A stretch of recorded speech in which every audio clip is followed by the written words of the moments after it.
Good evening, everyone. I know we're so excited. This has just been very exciting reception already, and the weather is getting lovely, and it's just a wonderful time. I'm Kate Markert. I'm Executive Director here at Hillwood Estate Museum and Gardens in Washington, D.C. We are so pleased to have audiences joining us both here in the theater and also by Zoom. So that's why I have to tell people that we're in Washington, because not everybody is. For those of you in the theater, you know what I'm going to say next. Make sure your phones or anything else you have that barks or chimes or does whatever is silenced.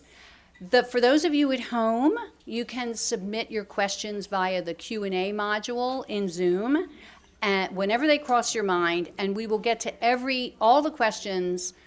Well, depends on how many there are, I guess, but we will get to the questions at the end, both from here in the theater and at home.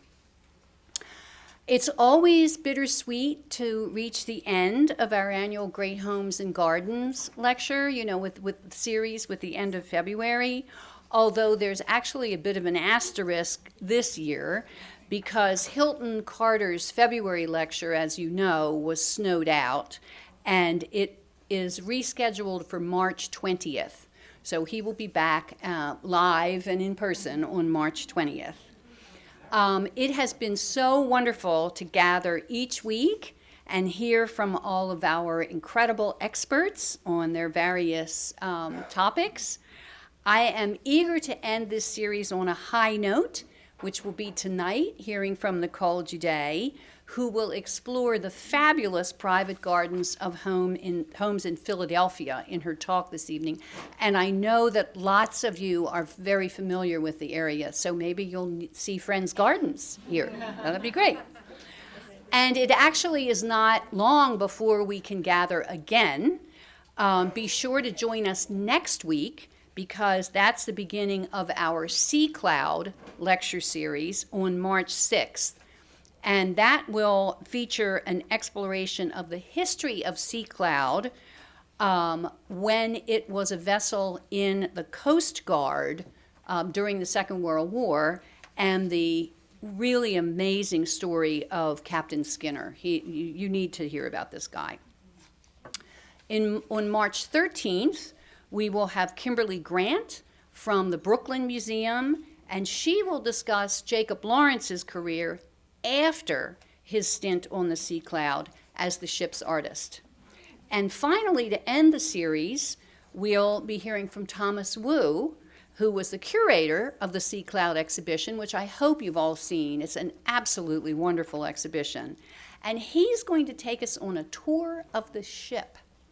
So I think that's going to be really interesting in his presentation on March 27th. And he was on the Sea Cloud recently, so he knows whereof he speaks. It's not just from books.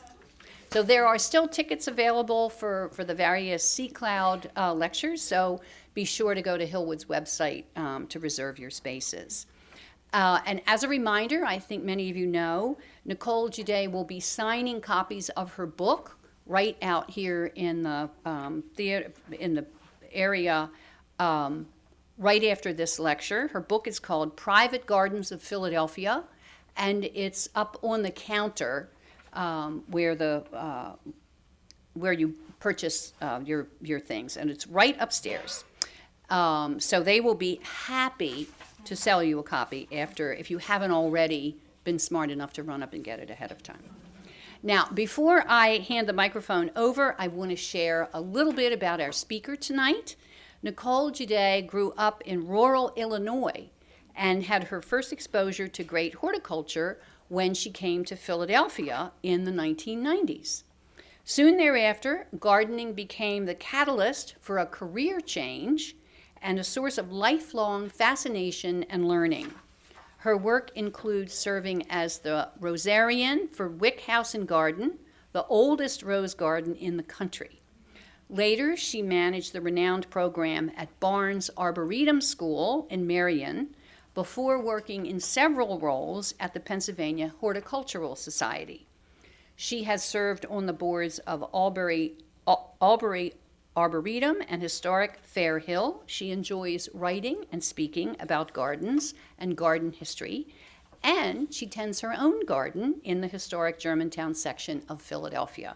So now please join me in welcoming Nicole Juday.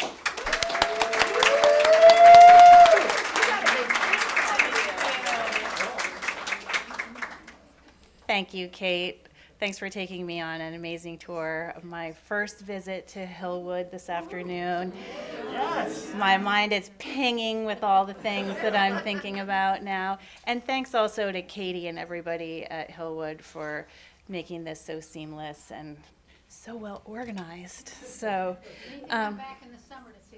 I have plans too. I was speaking to a couple of the garden docents, and they were giving me the intel on the right time to come back. So I'll be back. And I'm happy to be here. It just occurred to me that this is when the Philadelphia Flower Show starts, like today and tomorrow. And when you work for the Horticultural Society, which I did for many years, it's like 30 days straight of working. And instead I get to be here. So. Vacation. This is a vacation. So thank you all. I am going to just mainly talk about the book, but hopefully try to tie some threads together. And I'll be interested if any of them do end up tying back to this area too, in terms of how horticulture along the East Coast is in many ways so similar, but in other ways is kind of distinctive, like these little mini regions. So this is the book that I wrote with the amazing photographer, Rob Cardillo. And if anyone has had a chance to look at the book, the photos are extraordinary. And I'm sure that that's why it has been so well received. It's in its third printing. In not quite a year, so that's exciting. But I also think that this book is kind of a story that should have been told before, and I don't know why it wasn't. The last book about Philadelphia private gardens, people's home gardens, came out in 1929, and I've had a copy of this. I've had a copy of this book forever, and it's wonderful. And it just lucky for us that the story wasn't told earlier, retold. So just as a little like level setting, and as Kate mentioned, maybe not everyone on Zoom is even from the Washington, D.C. area, but just so Philadelphia, like it's considered the southern edge of like the northern gardening range of the East Coast. It's also kind of the northern edge of the southern kind of gardens that we can do. So it just means that there's a lot of different kinds of plants that will grow in combinations that you can't really find if you go even a little bit further north or a little bit further south. Like I would think here it's probably hard to grow peonies or no, you can grow peonies well, lilacs and these like plants that need no lilacs. So, okay, so anyway, but you know we're kind of like right on that edge. It's there's, as you can see from this photo, there's just like nice contour to the land. It's not very dramatic, but I think like here, you know, there's beautiful little valleys, and it's not on the coasts.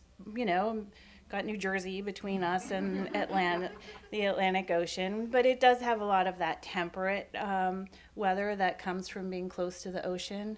And the soil's pretty good. Like sometimes when I go to other places and talk, it's like, well, you have good soil. Like that's cheating or something. But it's true. Like it just is like decent soil that's relatively fertile. So, and so what we tried to do in this book is to show the range, like the full spectrum of gardening in what the expression of gardening is like in that sort of Philadelphia region. And in this talk, I tried to get like a good array of gardens. So gardens that are right in the city, and then gardens that are more in the surrounding counties. And so they really span everything from this is a garden that reminds me of Hillwood, right? Like very, in terms of the architecture, very English, this sort of like Georgian, restrained, flat facade with just all the kind of elements that you would expect as an estate that's approximating an English country house. So the stone piers and the beautiful ironwork and the restrained plantings, but then also gardens that are real city gardens and that use kind of the material culture of the neighborhood as a way to incorporate into their gardening, and found objects mixed with created objects and plants. Gardens that are just so exuberant and joyful and fun and kind of like just this side of getting out of control, but still like, you know, very much cultivated, to gardens that are extremely restrained, and their beauty is an entirely different expression. And I think the message from a garden like this is very different as well, what it wants you to think and to feel. And then gardens that are just so original. Like this is a garden that, this is a fan-shaped set of stairs that was created by the previous owner of this house. And he designed it just with the field stone from the property, but with these little pockets to grow rare alpine and rock garden plants. So it's a functional staircase, but it's a theater for these wonderful miniature plants. And then these gardens that just using the finest workmanship, like really kind of the apex of money, taste, workmanship. This is an Olmsted firm design. You know, so it's just like everything about it is just impeccable. And gardens like this person's garden, he doesn't have a job, he doesn't have a family, he just focuses on this garden that his grandfather started 100 years ago. He's preserving the plants that his grandfather and dad planted. He's like a guard dog, you know, and he's just like making sure that the garden is okay. And he's out there every day of the year. And then you contrast that with a garden like this where the owner is very involved and really into it, but is more of like the producer off stage and not the person that's planting these checkerboard parterres. And then you have a garden like this. This is, I've been told it's the longest cascade rill in a private garden anywhere in the United States. And this was designed by Jacques Robert, who I think did stuff in DC too, French, with this amazing conservatory behind it. This was a very wealthy family in Philadelphia. But you know, what is that sort of communicating to us? Like, it's not necessarily a comfortable place. Like, it's probably a place where we all kind of are reminded of where we stand in kind of the social order of things, you know, but it is really impressive, and the fact that it still survives is incredible. So you contrast that with like a garden like this, which is every bit as intentional, but in this garden, which I will talk about, the human hand is supposed to disappear. So it's man-made, but you're not supposed to know that, and that's the genius of it. So what I'll do is go through different examples, and each garden is its own chapter in the book. That's how it's arranged. So this is the first one. It's like right in, so I met someone from Mount Airy already tonight. So this is just like a neighborhood with a lot of foot traffic. There's a school across the street, and the properties are not big. The houses aren't big. This is a twin, actually. So, and it is the garden of an artist. Her name is Sid Carpenter.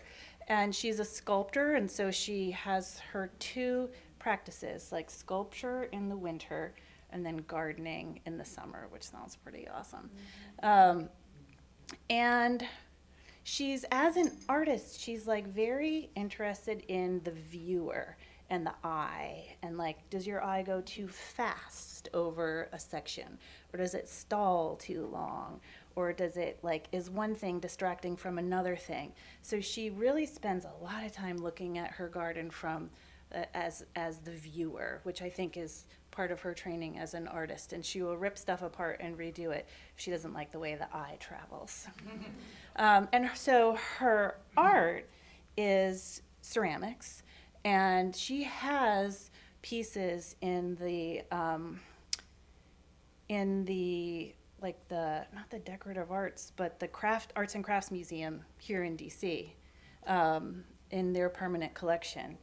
And her art is, her whole practice is about land, and how land is both the source of sustenance, it's the source of life, it's a thing that we can't, like, would not survive without for a day, but it's also, especially in the United States, like, it has this really sort of painful history going back to Native Americans who were forced off. They'd had such a different idea of what ownership of land was and were taken advantage of, to then the bringing slavery to the United States and people working on land that they would never know or never own themselves. And so her work really grapples with this idea of land and just soil and kind of like all the sort of like awfulness, but all the wonderfulness of it. And she really believes that gardeners can play a big part in this healing of in society, and that even like a cup or a pot of soil with a seedling in it that you give to someone is almost a way of like repairing some of this painful history around land. And the way that she does this in her own garden is she lives on a corner, and she has created a frame. She can't really even see it from the house. This is all just for the neighborhood. And she's made this very elaborate, really beautiful. It changes throughout the seasons. It has so many interesting plants in it, and it is for the benefit of other people. So this is kind of like how she's bringing this idea of how land can be healing into her own practice. And it has totally worked. I mean, her house and her garden are a landmark in the neighborhood. People stop, they ask her questions, they talk to another. So it's kind of like fostering a whole sense of community and like knitting society back together through gardening. So loved talking to her and learning about her garden. Again, so something very different. All these are going to be pretty much very different. But this is a property that's in Chestnut Hill, which is kind of one of the furthest neighborhoods in Philadelphia. I think it would be like here, actually. So it's bigger properties. A lot of it was developed in the late 19th, early 20th century when the train came out, and it was where a lot of the people, when they left their big house in Center City and then would buy a big house in the country, it would be here. So this is this might be a little bit out of order here. This was a barn, and so this property was like pasture, or it was like mown for hay for 100 years or something. So the soil was really degraded, and it was purchased about 10 years ago by a man named James Corner, who's a landscape architect and his company is James Corner Field Operations, and they do projects all over the world. But in the High Line would be probably the thing that in New York, the elevated park. So I didn't know that he had a house and a garden in Philadelphia, but when he bought this property, it's so sloped, it's not really possible to do anything with it, and you can't even really like be in it that much. It's just so steep. You're definitely not like putting a grill out there, and so it sort of seemed like the only thing for it was to be a meadow, and there really wasn't any other way that you could even take care of it. And so he worked with a very like specialized firm that was going to put this meadow in, gradually kind of convert this European pasture grass into this all native species. And if you've spent time in a meadow, like it changes a lot. And so one year it'll be more yellow, another year it'll be more purple, and things come and go and move, and then all the different species come in. And at the bottom of this property, there was a like a mucky area, and on a whim, he had it dredged out, and it's a spring-fed pond, and is it immediately recharged with fresh water. And at that point, he said that the between that and the meadow, the species count by his estimate went from like 20 to like 300. So all these creatures were around, obviously, but here they really found like a habitat to be in. And as I was thinking and going through this property, I'm like, how is this similar to the Highline? Like, I just do not see how this is the same person, the same vision. But he kind of helped me understand that this is the kind of garden which I think is similar to the Highline, where it's not like you ever see it all at once. It's sort of like you only see very small little sections of it. So it's about time. Like you only see the little piece that you're in, and it plays out over time. And with this garden, the way that it's set up is the only way to get through it are these little paths, and they've created more delicate plantings at the edges of the paths and where they intersect, and then rougher plantings around the edge. But his thought is that, with a meadow, it's never the same. Like, even in 10 minutes, it's not the same. And much less season to season, year to year, everything changes so much. But also that, like, this experience of going through this is so moving in a way that it almost like as the person who's going through it, you're kind of not the same at the end of this because you've had this experience. So time has affected you too. And that's where I thought, like, okay, that's the similarity. So this is probably one of the oldest gardens. There are a few that are pretty old. But this is kind of way out in the kind of western suburbs. This is such a cute house. It's an 18th century farmhouse owned by a pretty well-known plantsman, David Culp. And he's written a couple of books that have been very well received. And his garden is open occasionally. Garden clubs go there. So he talks about his house as being kind of like a child's drawing of a house. And it's small and it's very simple, but the garden is centered around this picket fence that has a vegetable garden in the center of it. And it's like pretty much the same dimension as the house. So you have like the positive and the negative, and then the built and the void, and they play off each other in a way that, like, you don't recognize consciously, but is very much like it creates a conversation. And so the garden, it is a lot of old-fashioned plants, very, very rural, very farm-like, and it gets a little more wild as you go out. And it's very distinctive because it's sort of, this is the hardest thing to do, I think, as a gardener, that you never have a low point, like a quiet moment in the garden. It's just like succession after succession of really interesting, beautiful, showy plants. And the thing that I loved about talking with him in his garden is that this garden is very much a product of his faith. He's a Quaker. His family has been Quakers for like 300 years. And this is a Quaker garden. There's no embellishment. Any object in the garden is functional. There's no fountains. There's no statuary. Maybe there's a bird feeder, but like not really.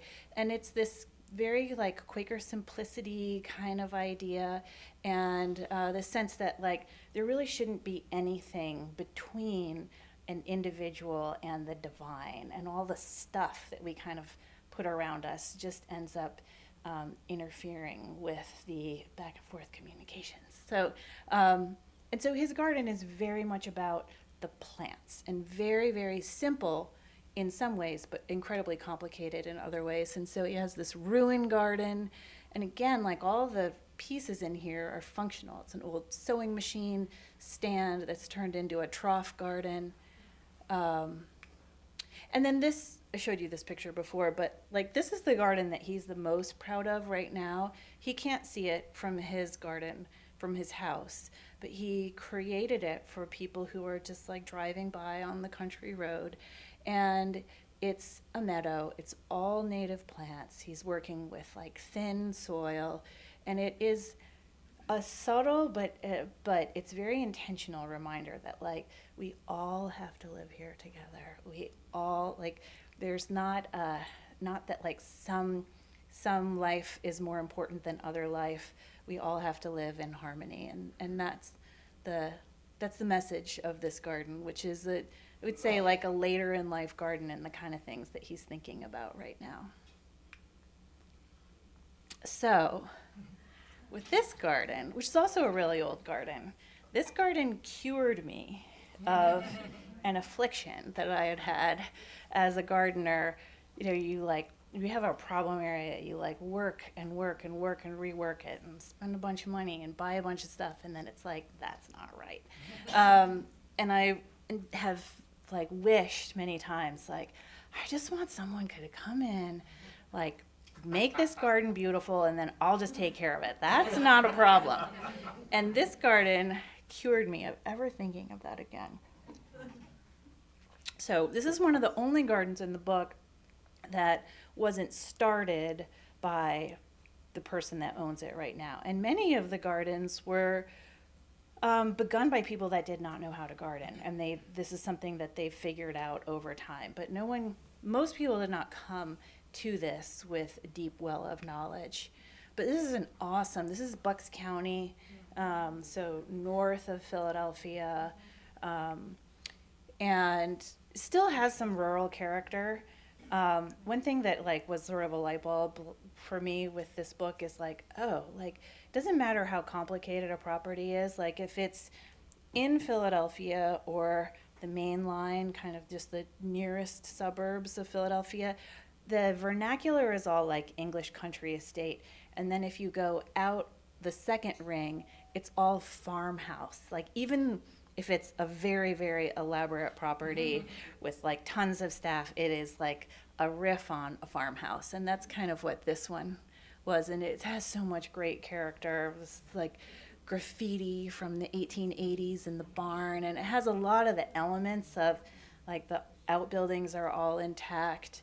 And this garden's beginning started maybe 15 years ago. It was two guys that lived in New York. This is their weekend home, because also this isn't really that far from New York City. It's like kind of almost halfway. So people do have weekend houses. And they were art directors. So they were just very, very confident of what they were doing visually and the feel that they were trying to create. So it was very much like, okay, still a Pennsylvania farmhouse, we're going to keep it in that style. So using a lot of like the motifs and the materials that you would see at a farm, but then like really taking it to like the extreme of what that could look like. So I think there's something like 4,000 boxwoods in this garden, and it's never just sort of like one arch of clematis, it's like 7 in a row. And the property now is only maybe like 8 acres, but it makes a circuit. So, and you can kind of like, you can only get on and get off in one place. So wherever you're trying to go, you need to do like that whole part of the circuit. So it might take you, 8 minutes to go from something that's pretty close. But each of these spaces are just so beautiful. And this is Spanish bluebells and Virginia bluebells, and then these gorgeous, gorgeous birch trees. And the way the paving stones are laid, it's like a little awkward, so you're forced to slow down and pay attention instead of just zooming through. So it's very clever. And so then all these different rooms were built around this barn, and you continue to make this circuit. And they really just, every single thing was thought through. So this gravel was selected for the specific crunching sound that it made, and the pickets on the fence are vintage tobacco stakes, and they didn't really know about plants, like the names of plants, but they worked with this guy, Joey Walters, had a family nursery and garden design business, and they would call him and say, like, okay, Joey, we were just in, on a Greek island and we saw this and we want you to do this. And they would kind of describe it, but they were using like really vague terms, and it was, very like image but not specific in terms of what kind of plants. So he would have to try to interpret that and put it in by the time that they came, by the next weekend. And he said it was really stressful, but that's like they got a groove, and they ended up working together, and it was amazing. So, and they created little spaces like this, and this is a garden that's not visible until you actually like open a gate, and then there it is. So these guys who I did speak to, they're so nice. They got this all done, and then they decided to move. And they said, like, you have to come see our new garden. It's 3 kinds of plants and it's all green. So they had just totally moved on, and they were doing their next thing. And when I went to go see this garden, it was a really nice family who had just moved in a couple years before, and were really, like, I think getting over almost being like swamped by this garden. Like, the vision is so strong and it's so complete.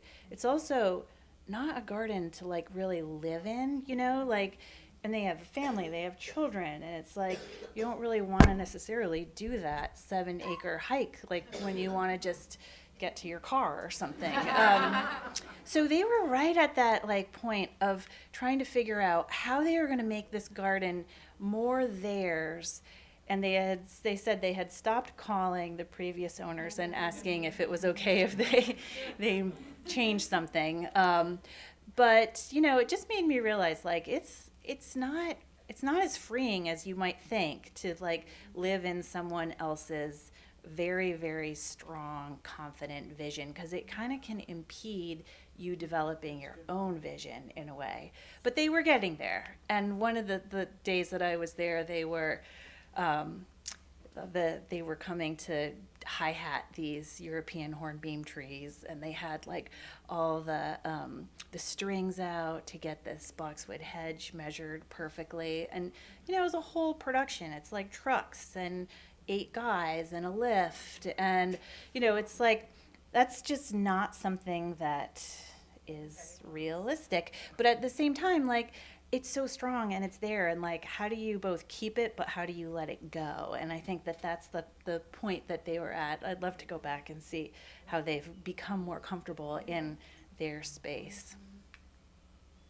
So one of the things that I think is interesting about Philadelphia is that it had a lot of money, like late 19th, early 20th century. Like, I think it's fair to compare it to like the Silicon Valley of today. It was totally, obviously, very different sources and origins, but you had railroad money, coal money, steel money, rail cars, and pretty much all exploited from, in one way or another, Pennsylvania's natural resources. Oil, no, we don't have oil. We have fracking, but so much coal, and then you need the railroads to get the coal. And so this house was purchased. It's a 1940s house, and it was purchased in the 80s by a young family, wanted to move to the suburbs, wanted to make a garden. And it is a beautiful, beautiful little garden. But what they didn't know is that this house was built on the site of Alexander Cassatt, who was a brother of Mary Cassatt, the artist. But he was the head of the Pennsylvania Railroad in the 1870s. And so I mean, like Penn Station in New York. And, he was the guy that was putting in this insane amount of infrastructure and was incredibly wealthy and powerful and had bought up all the real estate for on either side of the rail line that he put in going out of Philadelphia. And he built this huge mansion as a billboard advertisement to entice people to move out of Philly and build their houses on the main line. They didn't know any of this. This estate was called Cheswold, and it was one of these places that I think it was like 40 indoor servants, and it was so short-lived. It was by the 1940s, it was abandoned, and then it finally burned down because, it's just, people don't want to live that way. Anyway, they had bought this, house that was on a nice little hill, and here was this, reasonable size house from the late 40s, and they didn't realize that it's all built on the ruins of this property, which meant every time they started to dig, even a tiny bit, they hit this house. And so this rose garden they planted it, it died, they planted it, it died, they dug around. There was a whole slate patio underneath it that had to get chipped out. This is the going down to the pool, and that was a mess because they found even an intact subterranean mechanical room that had all the little dials and all the machinery from the 1870s. They decided to build this, it's simple looking, right? Just making it easier to go from the house to the bottom part of the property. And there was a chimney that was upright. So what they thought was this sort of natural hill was just they covered most of this house with just a thin layer of dirt. And so, what they've created, I just think this is fascinating because, what they've created is actually a very, nice size domestic landscape, and they're in a good mood about it. They've had, they've had fun and no resentment about it. But, just that a place that was built to last 1,000 years lasted actually such a very short amount of time, and that whole time period, that sort of golden age of horticulture and the titans of industry and the robber barons, they thought it would last forever, and it just didn't, And so that on the ruins of this just really ostentatious estate is just the sweetest little garden, But then, so here's a place that did stay intact, luckily. This was the Woodward family in Chestnut Hill, which is, again, that kind of similar to here neighborhood.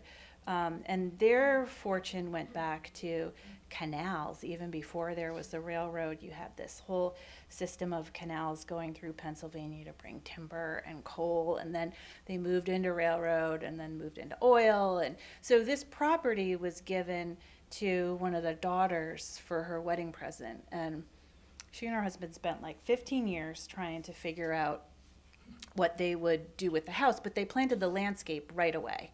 And they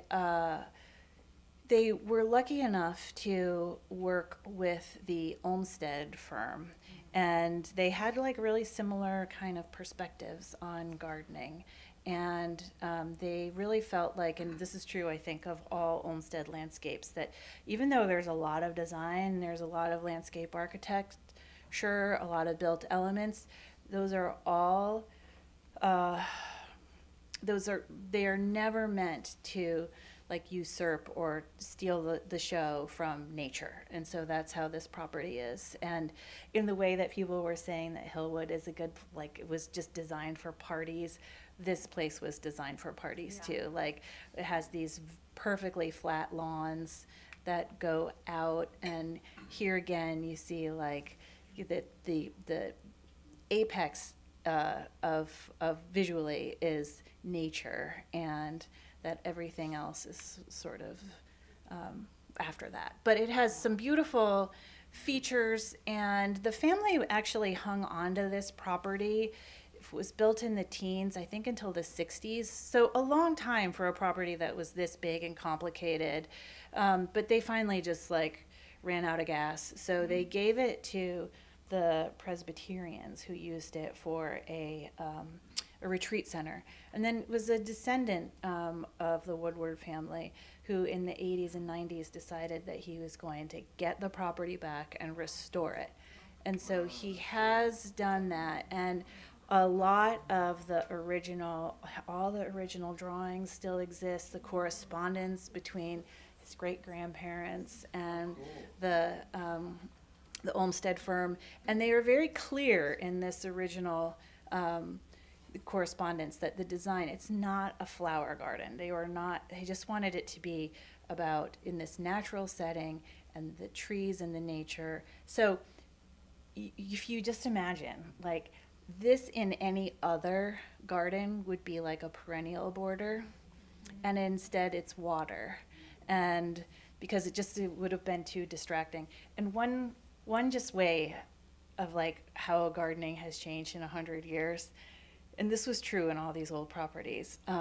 So there's like little spigots that come out of the side of the wall and then fill this beautiful long pond. And then the outflow just goes into the ground. Like it doesn't recirculate at all. So it's just like running a bathtub all the time to keep this pond filled. And then if you want to make it recirculate, like put the mechanicals in, it's really expensive because you got to take this whole thing apart to be able to do that. But, just like no one, can you imagine thinking that like I'll just keep the hose on all the time to keep my water feature going? And so here again, like this is sort of as flowery as it gets, this hydrangea walk, and then he restored, his wife have restored all the different outbuildings. This property is probably the one that's the most similar to this garden where we're at. There were 39 full-time gardeners, and these are steps that would let them go up and over and not have to make a long trip around to get to the service area. So they're very cleverly built in. And the garden it's very strong on axial, sort of like, and very hidden in some ways. And the way that they've ended up restoring it is really, they've made some kind of changes. When this garden was originally designed, there were only white dogwoods. Pink dogwoods hadn't been introduced. So like one of the compromises has been to add like white and pink dogwoods. But other than that, it is pretty intact, and it is very much still being maintained with that same integrity as the original garden was. So I could go on, but I don't know whether we need to stop for I can give you one more example. Okay, so this is really different.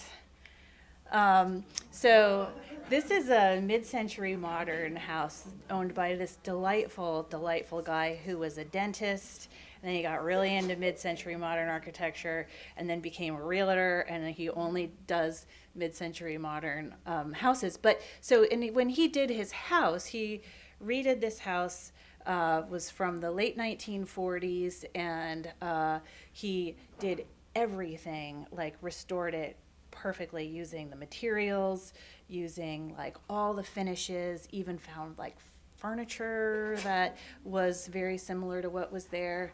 His partner was like, wished that he could have updated the kitchen a little bit more, but he kept it very much in the 1940s original materials and finishes. But when it came to the garden, he was like, there's not really a style of gardening that is that goes with this style of architecture, which is unusual because if you think about like an arts and crafts garden or a Victorian garden or colonial revival, like you kind of know what that would look like. But with mid-century modernism, it's almost that, it's just the garden is the negative space and it's all about the house. And he didn't want that. He loved gardening. And so he was just like, I'm just going to do what I want. And so this is what he did. He's self-taught and he just figured it all out. This is the first garden that he did, and there's a wall of windows, unsurprisingly, along this whole house. And he just created it almost as like a diorama that you would see from the inside of the house. And he used all these like strong colors, strong shapes, designed everything himself, created these little miniature gardens. He's really into Corten steel, which you could see here. And he has this 100-foot long south-facing border, which he has used this sort of like the purple plants, but then the blue Colorado spruce to contrast that. And then all of it kind of relates back to this Corten steel sculpture. This is a storage container. And he kind of faced it in this like fake stucco, but he just placed it in a way, and then with this like really cool stand of this ornamental bamboo that's very contained. So it's not an eyesore at all.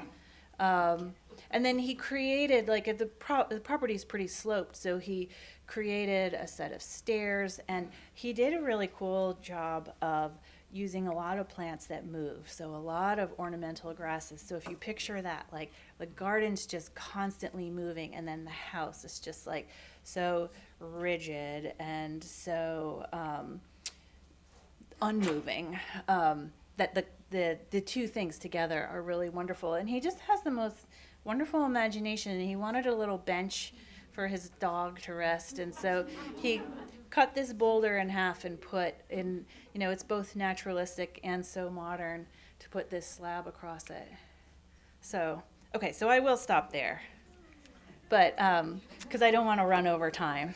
But I think we do have time for questions. Is that correct? If anyone has a question. Hi. I got two. Oh, sorry. So there's a microphone so that the people on Zoom can hear. So if you'll raise your hand, then the mic will come over to you. So someone has the microphone. So my question has to do with the history of planting materials in Philadelphia. Bartram Gardens was one of the first places that brought in seedlings and started the whole horticultural movement in Philadelphia. So how much does that influence the planting materials you see today in these gardens? I mean, it's really hard to say, but there are such important examples of very, very early gardens in Philadelphia. Bartram's Garden is one. There's a garden that became a cemetery, the Woodlands Cemetery in West Philadelphia. And I do think that there is that influence of horticulture is such an important through line. And I think in some ways it goes back to the Quakers, right?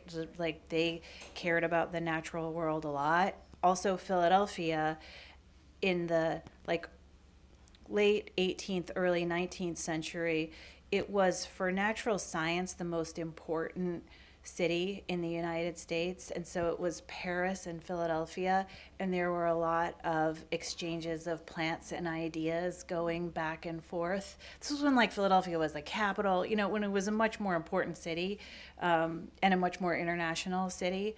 So I think that's kind of a big part of it too. And it also, there was always money, and so there were people that would spend a lot of money on plant exploration, and there were a lot of seed companies, and there were a lot of nurseries, so it's just quite a confluence. Two questions. How in the world did you narrow it down to figure out what to use? Because you must have looked at everything. But the really, really important question, which ones can we see? I think at least two of them have been on Garden Conservancy tours. What about others? Please tell us. Well, there are some of them that go on tours that put, for garden clubs, for Garden Conservancy, if you're familiar with that organization. Some of these gardens, though, are extremely private, and I'll never get to go to them again. And, so I think it's just arranged. But if going to the Garden Conservancy website, this is where you could see some of these gardens certainly, or like I think you have like the Hardy Plant Society here. They have good tours. Some of these gardens are on those tours. And then to answer the part about how we chose, I think we looked at 35 gardens, and I think we narrowed it down to 20. We did narrow it down to 21. Some of it was for it to fill out a chapter, you need like 10 different shots. So it was hard to get small gardens in there because you just don't have 10 different perspectives. So I would have liked to have more tiny gardens, but we just couldn't pull that off. And then it was just people's willingness to participate, which surprisingly pretty much everybody was. And then just finding gardens that were distinctive, that especially with like naturalistic meadow gardens, they look different when you're there, but in photography, they can look kind of similar. So we had to make some hard choices, but not terribly. So your photographers, so did you decide that when you saw that doesn't look different enough, and then you would reject it after you'd seen some of the pictures? Yeah, we'd go together and look and discuss, and some gardens were really pretty, but they just I didn't think there was enough of a story there. Like, something that bugs me reading about gardens is where the text is just explaining what you're already seeing in the picture. Like, the picture does a better job. So I wanted to talk about people and their like interesting stories or properties that had really interesting history or that tied into some like social thing. And there were a few gardens that were cool looking, but like there just wasn't enough of a meaty story there, so we didn't include those. But it ended up kind of coming together really fairly easily, I would say. Your meatiness and the descriptions have been fabulous. Well, thank you. It was really a fun project. So it sounds like book number 2 for the small, tiny gardens. I would like to do that. We have a couple of ideas. We have a couple spreadsheets going.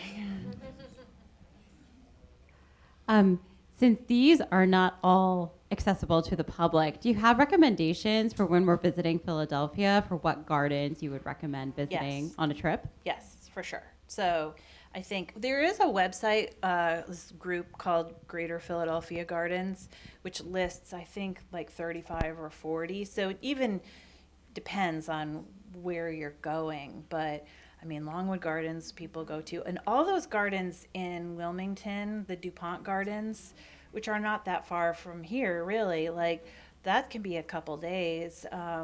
Chanticleer is an incredible garden, the Morris Arboretum, and then there's a bunch of small gardens, maybe just like a couple acres, but some historic gardens that are extremely cool. So I would say that website, which also has photos and all the information for each garden, would be a good place to start. I'm going to jump in with a question from Zoom. Someone would like to know if you have any other projects or books that you're working on currently. We have 2 things that we're kind of working on. It's like Rob does a bunch of other projects.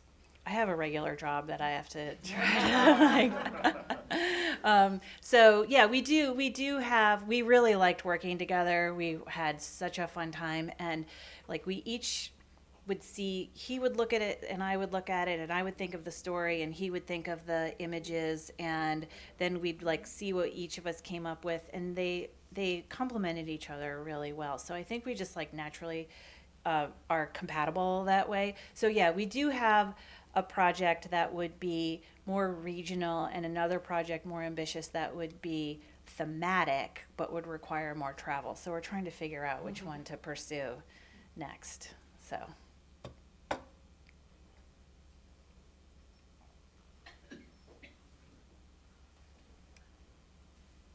What's your own garden look like? it's really great. It's just Of course it is. no, it's small. It's like a city garden. I work on it all the time, and I'm so in love with it. It's not like actually it is in magazine right now, but it's a simple garden, but yeah, I really I love it, and I love collecting, and I love creating different like little mini environments in my garden. Love hanging out outside, having people over. So you're all invited. We have another question from Zoom. You mentioned that there were some gardens that didn't make it into the book for various reasons. Could you tell us about one of the gardens that you really liked but unfortunately couldn't list it in the book? Yeah. So we only got turned down by 2 people. One person then I convinced to be in it. So we only were truly rejected by one owner, and it would have been such a good garden to have in the book. Not big, not a big estate, but just really special and very, very good plants people, and just really creative. And they said no, and for a reason that I totally respected, that gardening is what they do to relax. It's what they do to de-stress. And if they know that they have to have this garden looking perfect and they can't like do projects because they can't mess it up, it would just take away the joy and the pleasure for them. So you can't argue with that, and so I let them get off. You're so nice. If you had to pick your top 3 perennials for your garden, what would it be?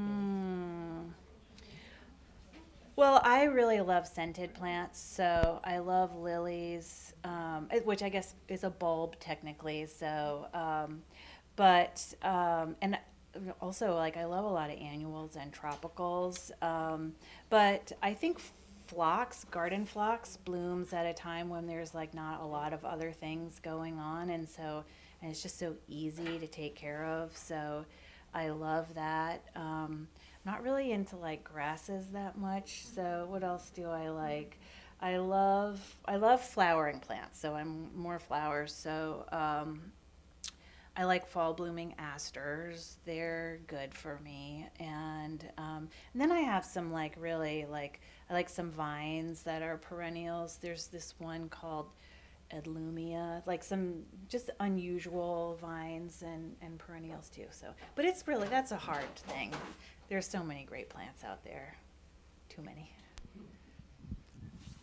Hi there. You had mentioned that you approached the garden owners. How did you sort of discover which gardens, to feature or that you were interested in featuring in your book?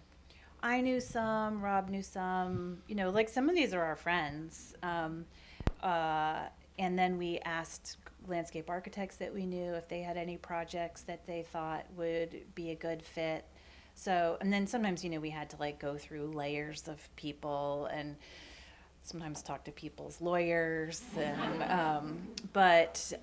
yeah, it was just like, kind of just like broadcast a lot of inquiries. And yeah, that part went pretty quick, surprisingly. So, and some people they wanted to participate in terms of having their gardens, but they did not want to participate in terms of having a long chat about, their gardens. And so that was a struggle sometimes when I just didn't have access to the people.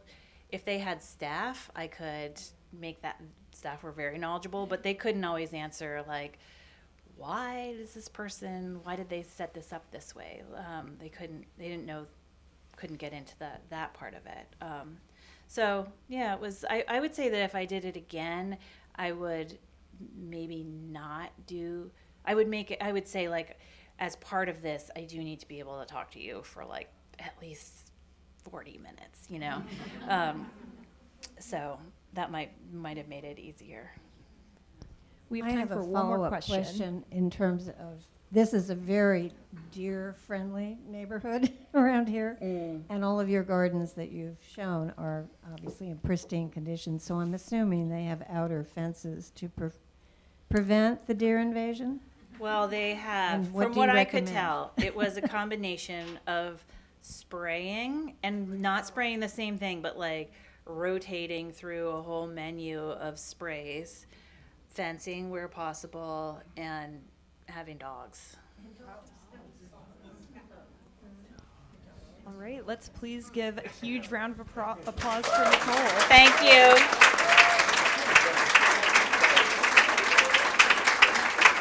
Thank you so much. And please join us in the lobby for a book signing.